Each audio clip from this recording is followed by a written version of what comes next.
Shocking absolutely no one, I didn't finish Dust of Dreams this month.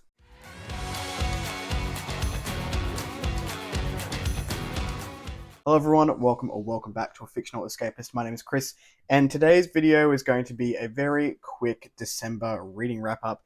Here, I did not read a lot in the month of December. I work in customs and international freight, so I'm one of the supervisors over there. December, crazy time of year, sort of November, December, very, very high peak period for us. And being a people manager, that comes with stress, and I had lots of people to be managing over that time. Also prepping for like holidays, we had guests here. It didn't leave a lot of reading time, but what I did read, I had a great time with. So we'll start off with my first mood read of the month, which was Mystic River by Dennis Lehane. I made my TBR, and then I had this and also Shutter Island. Not sent, I bought them, but they arrived from World of Books, and I just picked it up. And I had a really good time with Mystic River. I don't know that I'll gravitate towards, I guess, crime thriller all that often. I don't mind them on occasion, but they tend to be 3-star reads for me because I know what I'm getting into. This one ended up being a 4.5-star read for me, which was a nice surprise for the genre. I really enjoyed this one. It had some really cool, wrong word, subjective. But it had some twists and turns that I didn't see coming. The writing in this was really good, really captivating. We are following we start off with 3 young boys who go their separate ways. There is a crime that is alluded to being committed, and one of these boys gets into the vehicle of 2 older men and turns up days later, whereas the other 2 boys don't get into this vehicle, and they move away and live their separate lives. They somehow all come together again as adults. One is a police officer, one is has a name for himself in some crime-esque things, and the other is still very much a victim in his own right who is just trying to live his own life. They come together in a very human way in this book, and I think that's what Dennis Lehane really did that captivated me, was just how human each of these characters were in their own story as they started interweaving in and out. I also really enjoyed the twists that we got. Sorry, dogs, dinner time. You're going to hear those pitter-patters happening on the wooden floorboards. But the twists in the book really did take me by surprise, particularly the ending, and that hasn't happened for me in a crime thriller in a very long time. So I will definitely be picking up Shutter Island. I just don't know when. Whenever the mood strikes, I think, is what is going to be the magic potion for a crime thriller. Is I need to wait until the mood is there, otherwise they tend to be fairly mid for me. The next one that I picked up or I listened to was The Spider Key by Jacqueline Hagan, which I'll put up here. This was really, really good. I sort of sat back on the Riverfall Chronicles for a little while. It was getting a bit of buzz when it was entered into SPFBO, and I don't necessarily regret waiting, but I think when I picked it up, I was like, why haven't I read this sooner? I don't know. I'm of 2 minds being glad that I waited, because now there's more books out and I can continue on with it. What I found with the first book is that not a lot really happened. We were dealing with Inkwell, and he's sort of been pointed out by the specters to be someone to watch, and chaos. And then we sort of get more of that. So he gets kidnapped by a group called the Colonists, and it's his journey and his beginning of that journey with the Colonists. It was quite character driven with that simple plot premise. And what happened in the Spider Key was that plot just ripped wide apart after we'd gotten to spend time with these characters. While I would say the book 1 was sort of more character focused, getting the reader to understand and be invested in the characters. Book 2 really stepped it up a notch when it came to having that plot, and the stakes of that plot just get so heightened with the characters that we'd come to know. I think I just repeated myself twice. I read this early in the month. I am grasping at straws here with what I remember. What I do remember is that cliffhanger, though. That was insane. What I really liked about this book, or what I remember liking about The Spider Key, was that the plot did become, to me at least, the forefront of what was happening in this book, and the history of the Spectres. And so there is a colonist who dies early in the film. I'm trying not to give anything away here in the first book, but he's not forgotten, and we're sort of unraveling the themes and the messages around this group of people, which has been propagated by the people in power. And I thought that was really interesting. Jacqueline Hagan also does not shy away from some heavy character moments in this.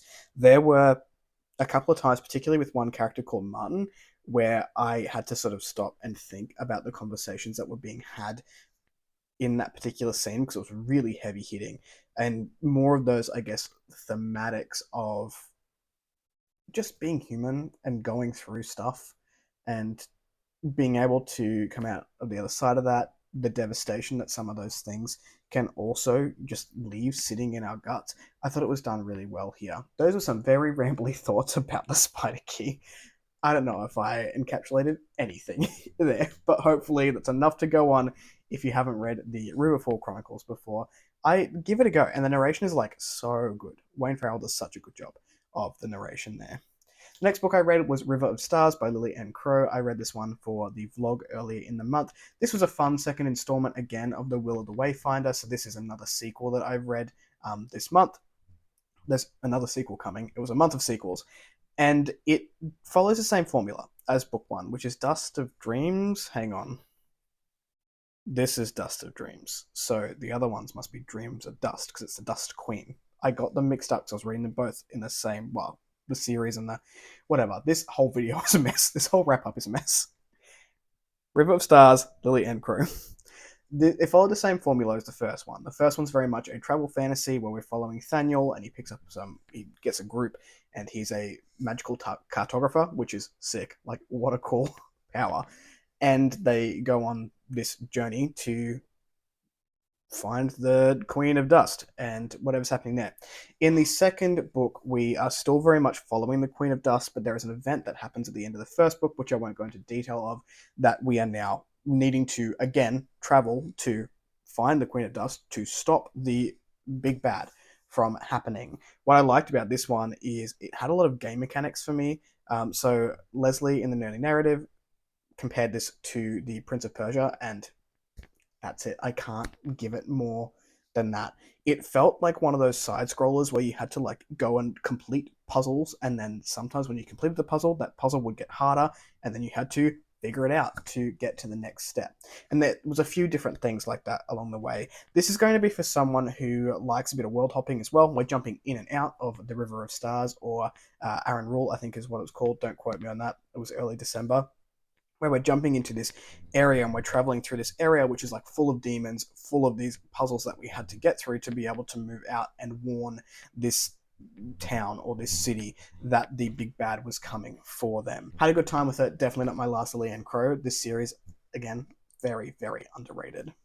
The next one I picked up, or the next one I finished technically because I read it all month, was The Advent of Winter, which was put together by Dom over at Domnish Books.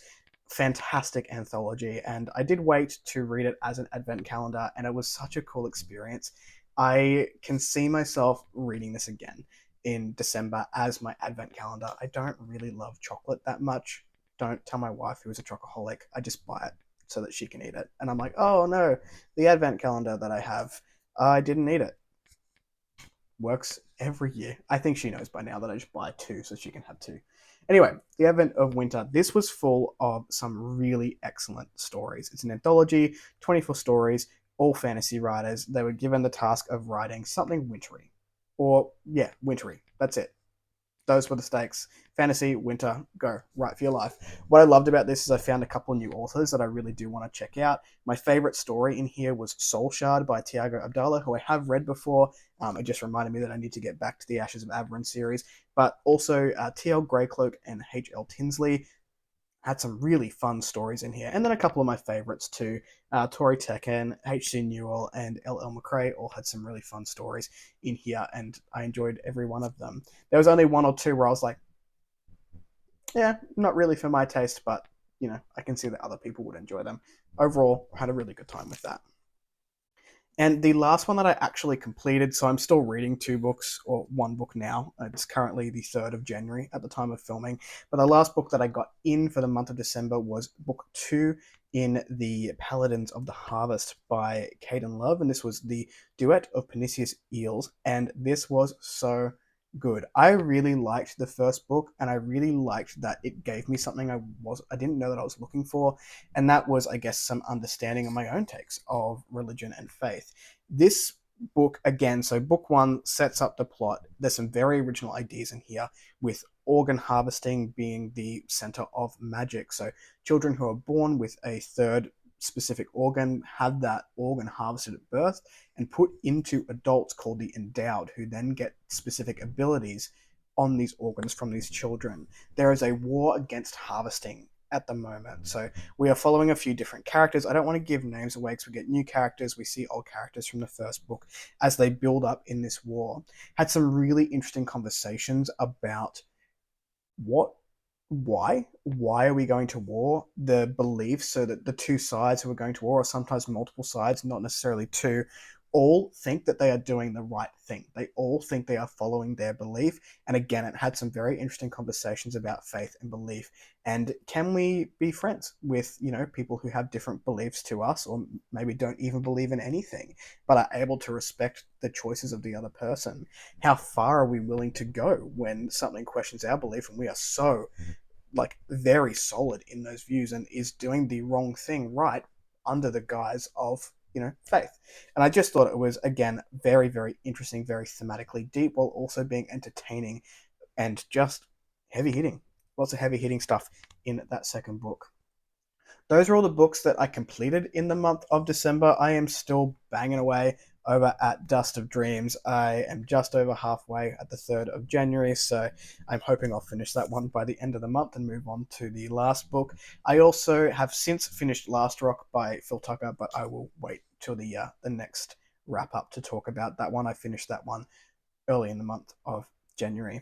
You'll notice I haven't done any book hauls or updates on costing in this one. That's because I have enough in December to do a small book haul, so it's probably already come out at this point, or it will be coming out next week. If you like the content, give one of those. If you want to see more of it, click subscribe at your will, and I will catch you in the next video. Ciao.